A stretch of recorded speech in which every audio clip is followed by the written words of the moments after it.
Mga mahal kong kababayan, sa bagong Pilipinas, ang mga presyo ng mga pangunahing bilihin katulad ng bigas ay unti-unting tataas at nawala na yung pangarap na 20 pesos ang kilo.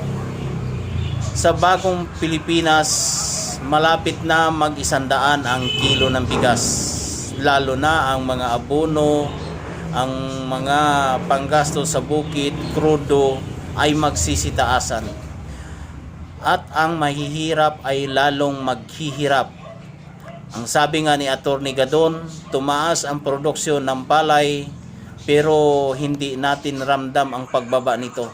Sa bagong Pilipinas, ang mga magsasaka ay magiging lugmok sa utang, baon sa utang at sa kahirapan. Sa bagong Pilipinas ay isusulong ang political o politiko initiative, pinsan initiative upang manatili sila sa kapangyarihan hanggat kailan nila gusto. Ay apo, kawawa ang Pilipinas. Pagka ganito, palagi na lang mahal ang bilihin. Kailan nyo pa ito pagtutuunan ng pansin?